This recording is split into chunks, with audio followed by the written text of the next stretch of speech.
저희들의 어떤 핵심적인 부분을 고른다면 이제 기독론 부분이에요. 이 기독론 부분인데, 앞서 기독론과 관련하여서 예수를 주 예수 그리스도라는 칭호를 사용하였다는 것. 특별히 이 메시아 칭호라는 것은 실제로 획기적인 어떤 변화, 신적인 권위, 그리고 어떤 이 카리스마를 동반해야 되는 어떤 타이틀이잖아요. 그러나 이 유대권이 아닌 사람들에게 있어서는 이 기름 부음 받은 자라는 자체가 큰 의미가 없습니다. 그래서 바울에게 있어서는 부활하신 그리스도를 주라는 칭호를 사용하는데, 이 주라는 말은 전적으로 누구에게만 적용된 용어였나요? 하나님에게 적용된 용어였고 하나님을 일컫는 용어예요. 자, 그래서 저희들이 직접적으로 이제는 구절들을 한번 보면서 살펴볼까 합니다. 개인적으로 감사한 것은 제가 주석서를 데살로니가 전후서를 쓰게 되었어요. 이것이 이제 우연의 일치인지 또는 하나님의 은혜인지, 제가 전공도 어찌 보면 복음서 가운데서 문수상으로도 역사적 예수와 제일 가까운 Q가 전공이었다면은 이 주석서도 기독교 최초의 문서인 이 데살로니가 이 전후서를 주석하게 되었어요. 제가 선택한 것도 아닙니다. 아마 처음 이 부분을 이제 계획할 때에 저 서울에 있는 사람들이 자기가 하고 싶은 거 다 차지하고 이 변두리를 던져준 것이 데살로니가 전후서예요. 처음에는 조금 황당했습니다. 왜요? 내가 복음서 전공자인데. 그러나 돌이켜놓고 보면 얼마나 감사한지, 그러면서 오후 시간에 이 부분들을 함께 또 생각해 보고요. 데살로니가 전서를 쓰면서 특히 오늘 첫 번째 강의와 관련하여서 1장 1절, 어찌 보면 기독교 문서의 최초의 글이죠. 1장 1절 한번 볼까요?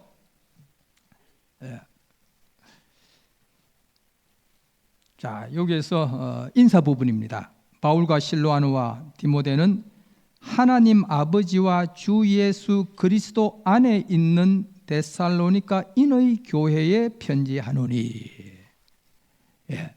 자, 여기에서 우리말로 하나님 아버지와 주 예수 그리스도 안에 있는, 헬라어 N에 두 사람이 다 걸립니다. 누구와 누구? 하나님과 주 예수 그리스도. 같은 N을 하나에 하나님 아버지와 주 예수 그리스도 안에 있는, 그래서 N 하나의 전치사의 엔테오 파트리 카이 큐리오 예수 그리스도. 그래서 N이라는 하나의 전치사 속에 예수와 하나님을 같이 묻고 있더라. 요거 하나. 그리고 데살로니가 전서 3장 11절 13절. 자, 여기에서도 한번 볼까 합니다. 하나님 우리 아버지와 우리 주 예수는 우리의 길을 너희에게 갈 수 있게 인도해 주옵시며. 자, 여기서 주어는 뭡니까? 하나님 우리 아버지 그리고 우리 주 예수, 주 두 사람이죠? 죄송합니다. 사람이 일단 그렇게 편의적으로. 분명히 복수입니다. 주어가. 그러면 동사는 무엇을 기대합니까? 복수. 헬라어 지금 배우고 있잖아요. 그런데 여기에서 사용하는 동사는 인도해 주옵시며 카튜티나이라는 히구법으로 3인칭 단수를 사용합니다. 자, 시사하는 바가 좀 있죠? 그리고 재미나는 것은 유대인들은 기도를 누구에게 드렸나요? 하나님께 드리잖아요. 하나님께만 드리는 기도를 지금 데살로니가 최초의 기독교 문서에 보시면은 이미 하나님에게만 기도를 드린 유대인들의 기도와는 달리 바울이 누구에게 기도하고 있더라? 하나님 우리 아버지와 우리 주 예수님께 기도하시더라. 예. 그리고 또 이 복음을 일컬어서 하나님의 말씀이라고 하기도 하고 또 주의 말씀, 이때 주라는 것은 예수님을 가리키는 말씀입니다. 자, 고린도 전서 8장 5절에서 6절. 예. 여러분은 잘 보이네요, 뒤에. 저는 저기서 잘 안 보여서 왜 이렇게 작나 했더니 충분히 큽니다. 자, 고린도전서 8장 5절에서 6절. 제가 한번 보겠습니다. 소위 신들이 하늘이나 땅에 존재한다고 하고 신도 많고 주도 많다고 하지만, 그러면서 우리에게는, 하나님에 대한 부분입니다. 우리에게는 한 분의 하나님이, 또한 우리에게는 한 분의 주님인, 이 두 부분 서로 제가 이제 칼럼을 해놨어요. 모든 것이 그로부터 생겼고 우리 또한 그를 위해 존재합니다. 자, 왼쪽 칼럼은 하나님에 대한 부분이고요. 자, 오른쪽 또한 우리에게는 한 분인 주님인, 그리고 모든 것이 그를 통해 생겼고 우리 또한 그를 통해 존재합니다. 어찌 보면 전형적인 하나님에 대한 양식을 지금 누구에게 적용하고 있나요? 예수께 적용하고 있더라. 그래서 많은 신들과 하나님을 대비하고 많은 주와 한 분 주님을 지금 대비하는, 고린도전서에서도 이러한 것을 저희들이 경험할 수 있고요. 앞서 빌립보서 2장 6절에서 7절, 특히 6절에서 11절 이 부분은 저희들이 너무 잘 아는 9절 칼멘 크리스티, 그리스도 찬가에 대한 부분.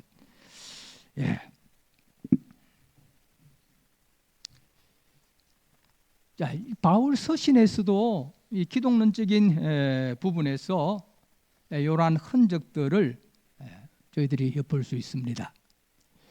저도 이제 주석을 하면서 벌써 최초의 기독교 문서 자체에 벌써 예수 그리스도와 이 하나님을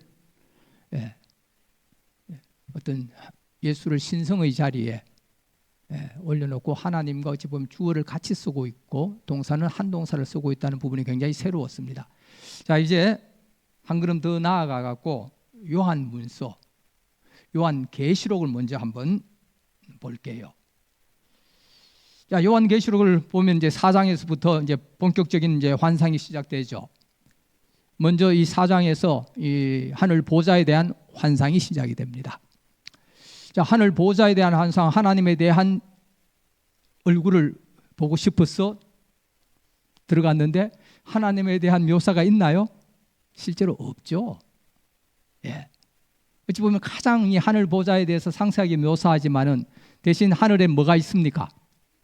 보좌가 있죠. 이 의자는 보좌가 아닙니다.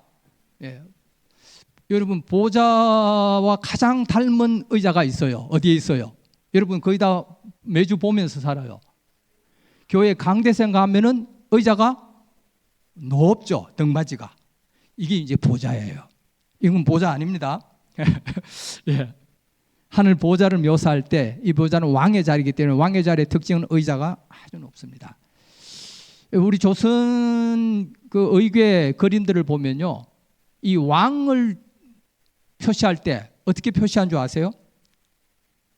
왕의 자리, 보좌만 그립니다. 그게 왕을 그려놓지 않습니다.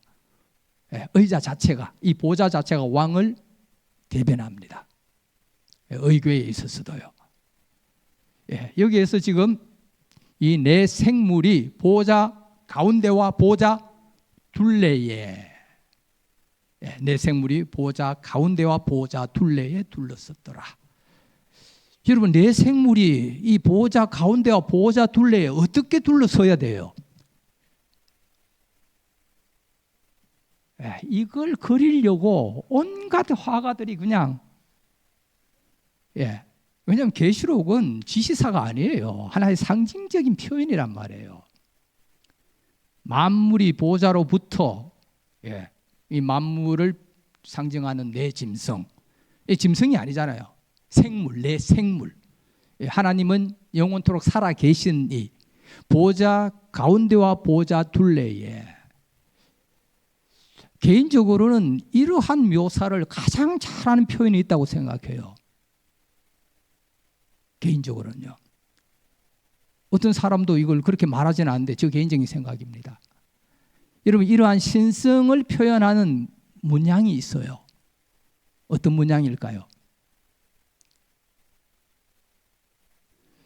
기독교에서는 잘 보기 힘들어요.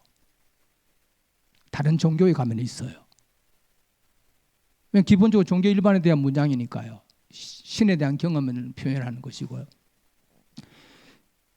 회교 사원에 가면은 그 문장 자체가 전 무슨 문양입니까? 따라 하시기 바랍니다. 아라베스크. 듣긴 들어봤죠? 이 아라베스크 문양. 그리고 여러분이 명상하고 묵상할 때 어떤 진리를 깨달을 때 많이 쓰는 문양 있죠? 만달라. 만달라는 것은 신성한 지식을 깨달음이잖아요. 이 깨달음이 어때요? 가운데서부터 계속으로 사방팔방으로 퍼져나가는 서로 연결된. 어찌 보면은 이 보좌의 환상 자체가 이걸 묘사하는데 오히려 아라베스크 문양과 이 만달라 문양은 이걸 잘 표현해요. 기독교에서는 어찌 이거 뭐 자꾸 생물을 자꾸 뭐 그걸 사실적으로 그리려고 하는데 no way. 메케노이도 결코 그렇게 되어서는 아니 되옵니다. 자, 여기에서도 첫 번째는 하나님에 대한 경배. 5장에는 누가 나타나요? 어린 양. 앞선 시간에도 어린 양, 일찍이 죽임을 당한 어린 양에 대한 부분 자체가 굉장히 퀘스천 마크라 했는데 어찌 보면 이거 예언적 전통에서부터 나왔을 것이다. 그렇게 한번 아주 더 깊은 연구는 제가 안 했기 때문에 추측을 해봐요. 자, 5장에 보실 때에 이 경배 자체가 지금 누구에게 바쳐집니까? 예수께 경배를 드린단 말이에요. 자, 여러분, 유일신 사상이라는 건 뭐예요? 신들이 오직 한 명만 있다는 거예요? 아니에요. 신들이 존재하지만 경배를 받기에 합당하신 분은 하나님 한 분밖에 없습니다. 이것이 유일신 사상입니다. 경배를 받기에 합당하신 분은. 예수께 지금 5장에 지금 이 경배가 바쳐지고요. 어찌 보면 유대교는 이 신과 인간의 간극 자체를 신을 절대 타자로 두다 보니까 어떤 것을 상정합니까? 신과 인간의 어떤 이 간극을 메꾸기 위해서는 어떤 존재가 필요하나요? 중간적 존재가 필요하잖아요. 그러다 보니까 어떤 존재가 등장합니까? 천사 또는 성귀한 인간, 또는 하나님의 지혜, 이런 것 통하여서 신과 인간의 간극을 메꾸려고 합니다. 그리고 이 또 재미나는 것은 요한계시록 마지막 부분에 가면요, 19장 지금 한번 19장 한번 볼게요.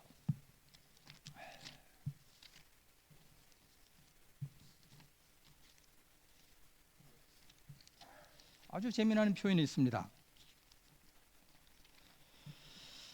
19장 10절. 이 천사가 나타났을 때, 물론 앞에서도 천사가 나타났을 때 요한은 이 천사에게 뭘 하려고 합니까? 절을 하려고 하잖아요. 내가 그 발 앞에 엎드려 경배하려 하니 그가 나에게 말하기를 나는 너와 및 예수의 증언을 받은 내 형제들과 같이 된 종이니 삼가 그리하지 말고 오직 하나님께 경배하라. 예수의 증언은 예언의 영이라 하더라. 자, 이 천사를 만났을 때 가장 일반적인 현상이 어떤 현상이 나타날까요? 두려움과 공포로, 어찌 보면은 저절로 엎드려질 거예요. 여러분, 신적 현상이라는 것은 굉장히 두려운 현상입니다. 여러분 스스로가 이에 대한 준비가 되지 않으면요, 하나님은 여러분을 찾아와 주지 않습니다. 하물며 여러분 방언의 현상도 굉장히 낯선 현상이잖아요. 방언의 현상도 준비가 되지 않고 신적 현상에 대한 두려움이 앞설 때 방언마저도 여러분에게 쉽게 왔지만은 떠나갈 겁니다. 그래서 신적 현상 앞에서 아마 요한도 자연스럽게 이 경배를 하려고 했는데 천사가 뭐라고 이야기합니까? 나에게 경배하지 마라. 물론 여기에서 천사 숭배 사상에 대한 배경이 있는지 없는지는 2차적인 문제이고 1차적으로 경배는 오직 누구에게만? 하나님에게만. 그게 월십이라는 거예요. 경배받기에 합당하다, worthy, worth라는 것이 월십이잖아요. 이거예요. 영어로. 그러면서 바로 예수의 영은 무슨 영이라?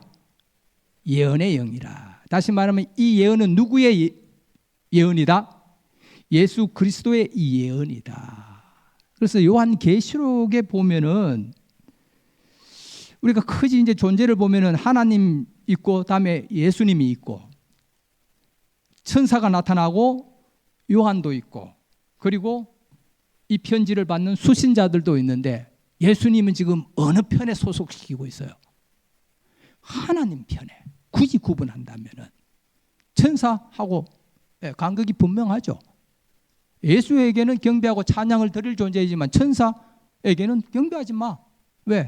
나 요한 너하고 같은 존재야.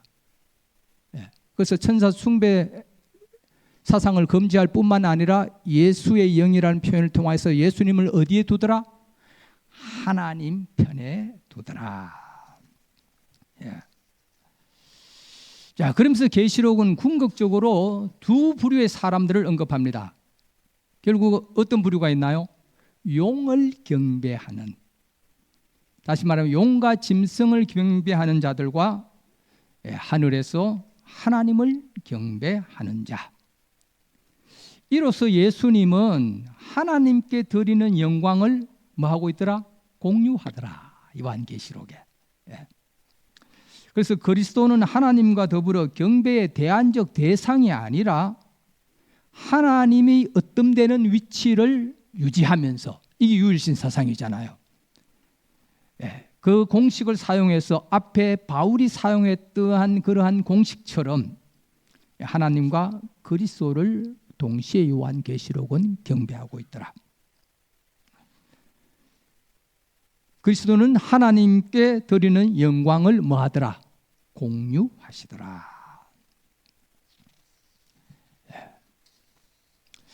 이러한 그리스도에게 돌릴 송영들은 후기 기독교 문서, 디모데 후서라든지 베드로 후서에서는 예수를 하나님이라고 표현하기도 합니다. 초기 문서에서는 사실 굉장히 보기 힘든 문서이죠.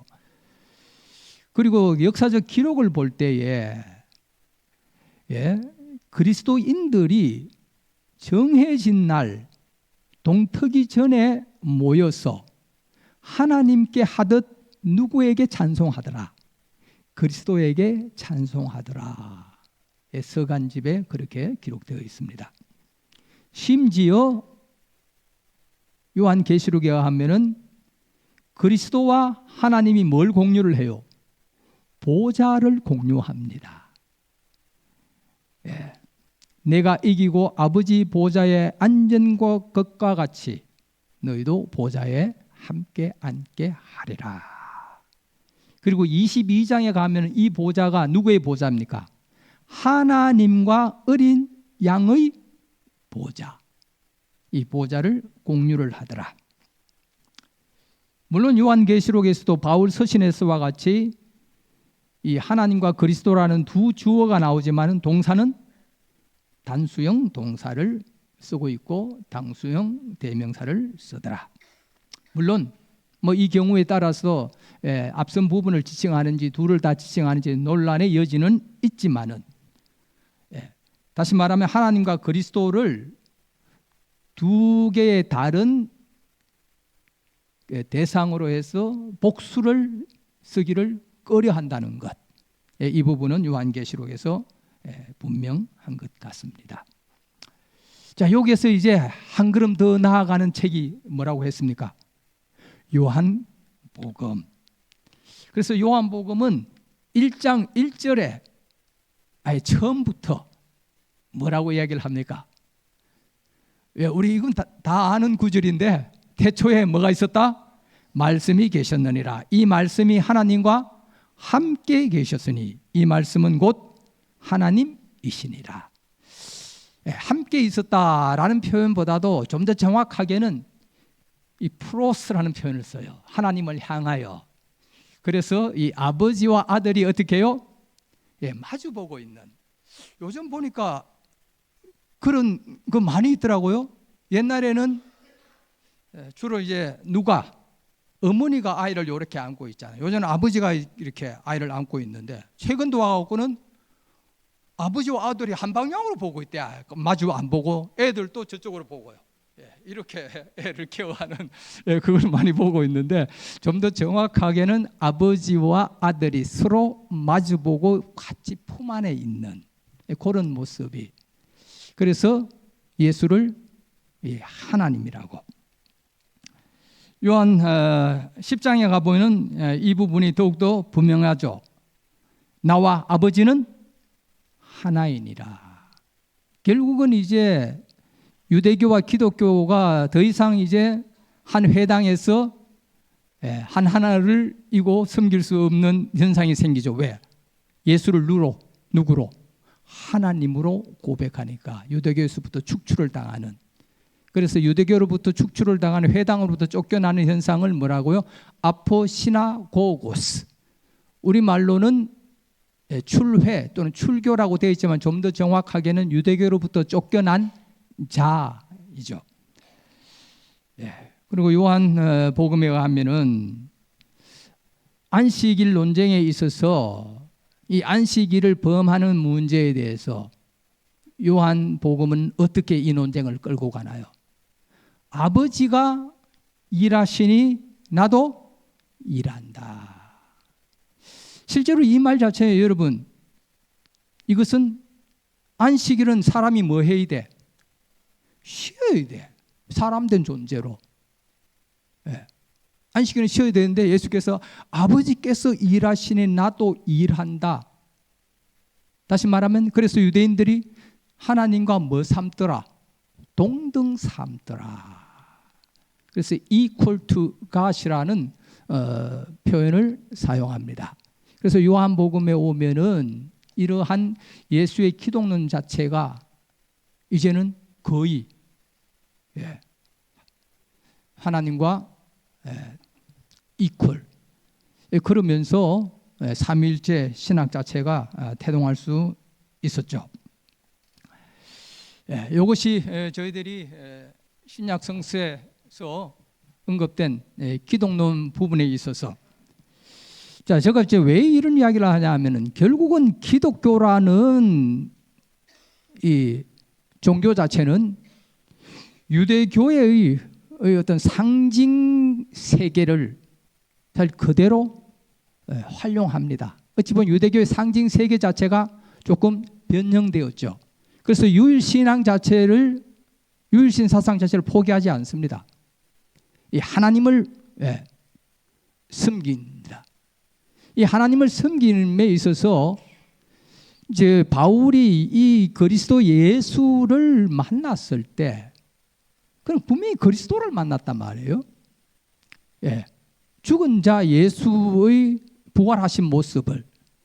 자, 그러면 결국 바울이 사실 만난 것은 그 환상 자체가 어떤 경험이 모르지만 그건 하나의 성령 체험이죠. 그래서 하나님을 섬김에 있어서 유일신 사상을 유지하다 보니까 자연적으로 바로 예수와 이 성령이라는 이 부분 자체가 공존할 수밖에 없는, 서로 공유될 수밖에 없는 이러한 신학적 토양 자체가 생겨났죠. 이것은 철저하게 유대교의 유일신 사상을 포기하지 않으려는 기독교의 노력이었고, 그리고 복음서도 이 부분에 대해서는 굉장히 신경을 씁니다. 단 한 번도 예수의 입을 통하여서 예수 스스로가 신의 자리에 오르지 않습니다. 철저하게 오직 누구만이, 하나님만이 예수를 그의 아들로 인정하는 그런 모습들을 저희들이 이 성서 안에서의 요한복음에 이르는 긴 여정을 통하여서, 그러나 이것 자체가 실질적으로 삼위일체 신학이라는 사상으로 정립되기까지는 사실 수백 년이 걸렸습니다. 단순한 사실 문제가 아니었죠.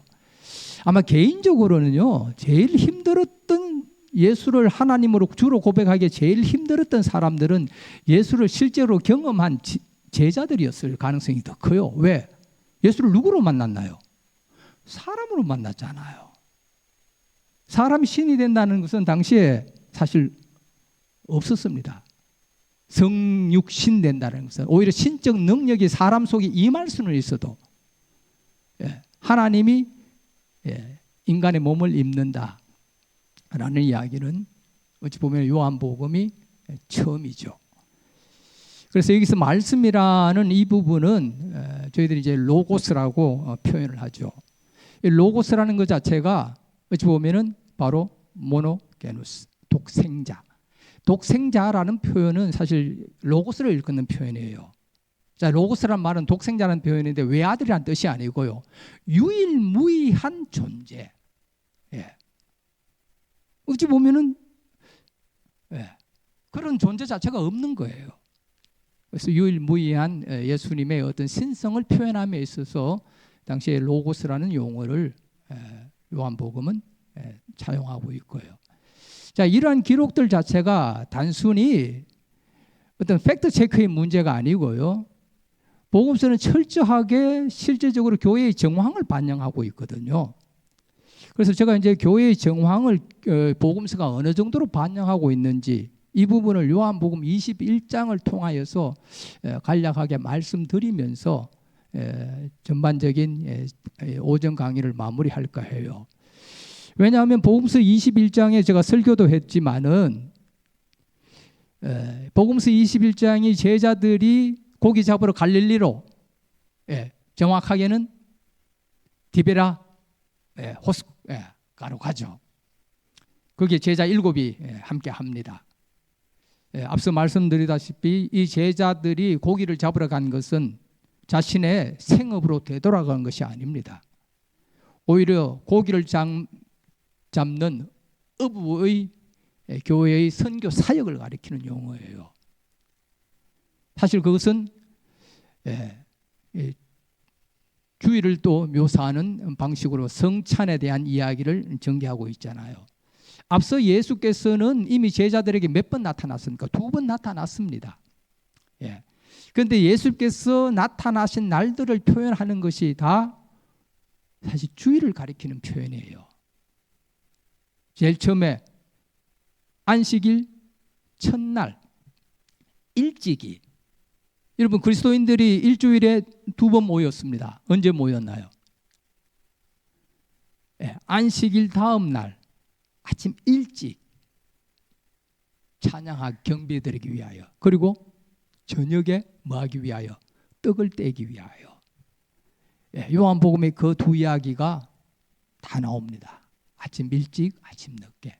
그리고 또 한 번 예수께서 나타나신 이야기, 제자들에게 나타나신 이야기, 8해 지난 후에, 8해가 며칠입니까? 우리말도 모르신 분이 있어요. 10일 하면 안 돼요. 8이라고. 8일. 제8일에. 제8일은 무엇을 가리키는 표현이나요? 주일을 가리키는 표현입니다. 제8일. 왜? 8은 뭘 상징하기 때문이에요. 8은 새로운 시작을 나타냅니다. 왜? 7이 온전수잖아요. 그러면 온전히 찼으면 8은 새로운 시작을 의미합니다. 그래서 예수님의 이름은 게마트리아로 그 숫자가 뭐였더라? 888. 처음 들어요? 예수님의 이름이란 예수스라는 것이 헬라어로 888을 가리켜요. 예, 그래서 저는 우리 대한민국을 생각하면은 참 특별한 나라인 것 같아. 왜? 이 대한민국을 세계에 알린 연도가 있어요. 몇 년도입니까? 88년도. 예, 그렇습니다. 예, 물론 뭐 저희들이 많은 역사가 있지만 어쨌든 88년도는 이 올림픽을 일컬어서 한국 현대사에서도 이 올림픽을 일컬어서 올림픽을 유치한 것은 신의 한 수였다. 그렇게 표현합니다. 신의 한 수. 믿지 않는 사람들의 표현입니다. 신의 한 수. 왜? 결국 올림픽을 유치했을 때 이 군부 독재하는 사람들은 뭐 하기 위해서 올림픽을 유치했나요? 군부 독재의 영원하라를 위하여서 올림픽을 유치했지만 결국은 올림픽 유치 때문에 군부 독재가 뭘로 이양됐습니까? 민정으로 이양됐단 말이에요. 예, 외신들이 다 지켜보는 가운데. 그래서 이 88이라는 것은 사실 보통 해가 아니죠. 그런데 이웃나라, 이 나라는 지가 좀 크다고 생각하는데 이 8을 그런 식으로 해석 안 해. 그래서 올림픽을 88년도 8월 8일 몇 시? 8시, 심지어 분까지도 8분에 하려고 했는데 그건 중계 때문에 그건 포기했는데 88년 8월 88년입니까? 2008년이죠. 2008년 8월 8일 8시 어느 나라? 중국 올림픽. 예. 얘들은 새로운 시작이라는 의미로 받아들인 게 아니고 돈이 들어오는. 왜? 이 복이라는 숫자하고 8하고. 그래서 가만히 보니까 여러분 그 캐시 종이 5만 원짜리 바닥바닥한 거 흔들면 어때? 팔팔팔 하잖아.